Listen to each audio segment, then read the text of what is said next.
We return with learning how to perform a protection ritual that will keep you protected in the astral realm. If you didn't watch part 1 yet, make sure to check it out as it will explain the theory behind the astral plane. There are many magical systems and whatever works for you is fine, but the most commonly known ritual is called the Lesser Banishing Ritual of the Pentagram, and it is well known in occult circles. In order to simplify this ritual and make it more digestible for the masses, I have made slight alterations. Reason being is because the language is Hebrew and one must know Kabbalah in order to have all the right associations. This is the ritual given to neophytes for beginning to train with astral senses. Make sure you have a space to perform in. You don't want to work in a cluttered room. If a bedroom is all you have, then just try to clean things up or maybe put down a square blanket for creating a separate space. Here you can set up your altar and small walking space. Try to have a clear idea where east is so you can begin the ritual in the correct direction. First, begin with a ritual bath or ritual cleansing. This can be symbolic or literally by just taking a shower. Rinse yourself off, get the dirt off, and get prepared as you would for any significant event. Visualize all the negativity and doubts wash away as you soak in the water. Now get dressed in attire that is quite different than what you normally wear. It's obviously kind of weird in the modern day to be waving a wand and a robe, but we can adjust these ancient motifs as we progress with a new magic for the new age. The ancients and the occult orders wore robes, but of course that is up to yourself for what you feel is appropriate. Everything in the ritual has some sort of significance, from the clothes to the actual magical instruments themselves have divine and archetypal symbology integrated within the art and design of each object. A dagger is not the air dagger, but one must use a ritual dagger specifically for this ritual. For your final preparation, take a few deep breaths. Inhale through the nose and exhale through the mouth. Prepare your mind for the experience of holy energies. Sit in a chair that is facing east. Do the relaxation ritual from earlier with the golden sphere. Now take your dagger and know that you are about to be in the presence of God. Stand up and begin to visualize yourself growing larger and larger. Imagine yourself becoming so large until you grow out of your room, and then the visual continues where you can now see the city below you, the clouds, space, and now heavens. Now that may differ depending on your cosmology, but just imagine yourself growing so large that you basically become one with light itself. Now that you have reached this great light, imagine this white light above your head, a limitless brilliant white sphere of light floating above you. Take your dagger while you are still standing and point to the spiritual sphere. Now bring it down by touching your forehead just above and between the eyes with the dagger and vibrating, "Thou art." Bring the dagger firmly down to your body until you are pointing towards the ground. As you do this, visualize a bright beam of light coming down from your head that moves down through your body and out, continuing beneath the earth. As you do this, vibrate the kingdom. Now bring the blade up to your right shoulder. As you do this, visualize the powerful white light that runs down the center of your body. Begin to project a beam from the heart area out to your right, past the blade out to your right shoulder. See this beam extend to the end of the universe and beyond. Focus on this beam and vibrate the power. Move the point of the blade horizontally to your left shoulder. As you do, visualize the beam of white light now extending through infinite space to your left. As you focus on the light, vibrate, and the glory. Clasp your hands at your chest. At the point covered by your folded hands, visualize a brilliant golden glow. Vibrate the words, Amen. In Hebrew, you would vibrate Ata, which means you, or more poetically, thine in Hebrew. The visualization of properly pointing the dagger or finger is for the purpose that you are indicating that you are linking your higher self with the divine. The kingdom of Malkut in Kabbalah represents the physical material plane. That is why you should be pointing down. The power and glory are called Vigebura and Vigedula. Amen actually has a secret meaning. The Lord's Prayer does not occur in the first instance of the prayer in the Bible.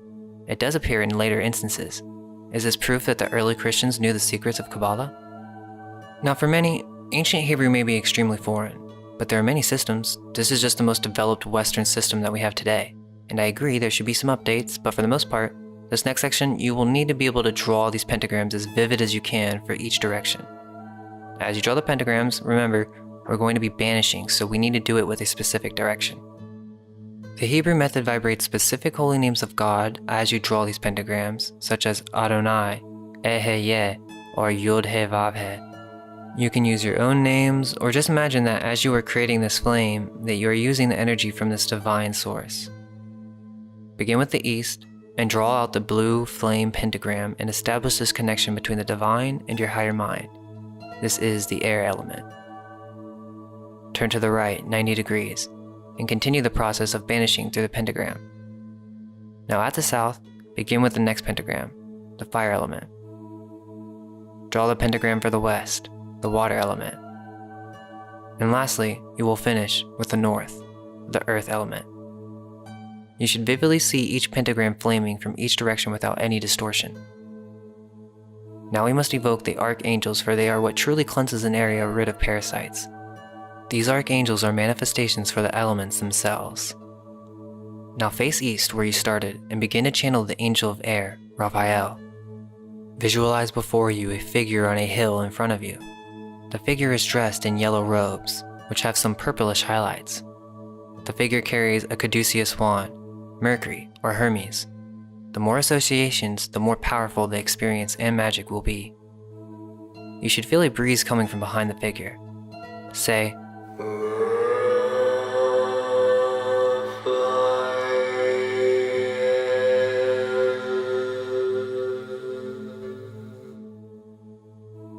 visualize a figure behind you, dressed in blue with some orange highlights. The figure holds a cup and is surrounded by waterfalls.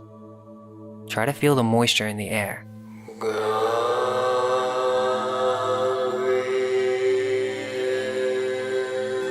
Visualize a figure dressed in scarlet with green highlights. The figure holds a flaming sword, and you should feel the heat coming from this direction.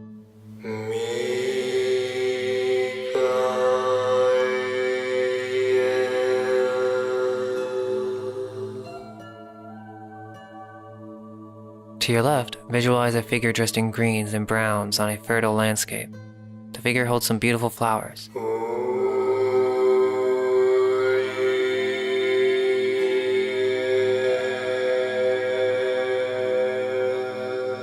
Now visualize a pentagram forming all around you and say, "For about me flames the pentagram."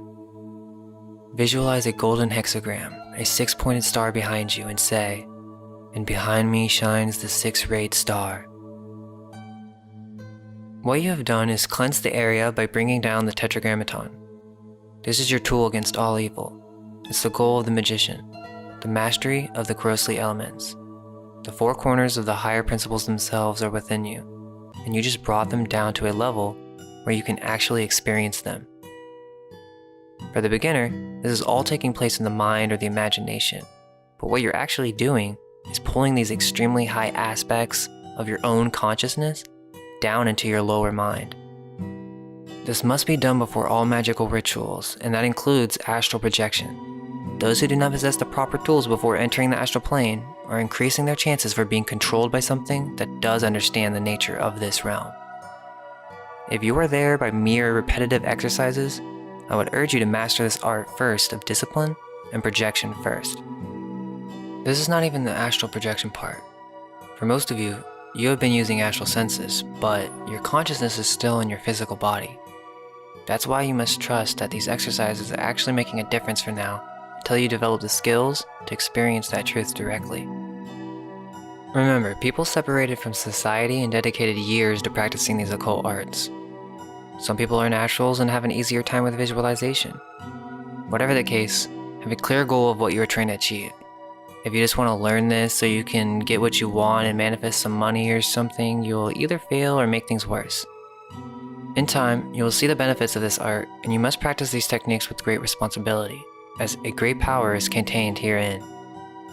If this is still scary to you for some reason, Jesus clearly references astral projection and navigating different planes of consciousness in the Gnostic Gospels. The Gnostics laid out this realm using these abilities. They weren't black magicians or evil sorcerers. No, they simply were trying to understand the realm they lived in. Now before we go over the ritual for astral projection, I want to make it clear that by no means is this an introduction into magic or the occult. The training for the magus is quite extensive, too much to cover in a single video. Plus, I have to constantly assess what is the best way to present this material. It must be compressed, so I just want to make that clear. That's it for this video. Part 3 will be the practice part of this series, and we will begin looking at exercises to induce astral projection. Thank you all so much for the support, and if you have time, check us out on IG and Facebook. Maybe send us a message. And if you can, tell your friends about us, because it seems that many are still not getting notifications, but all I can hope is that our minds may be unveiled. Let go of everything you think to be true. Relax the mind and ask the question, do I truly understand what this reality is?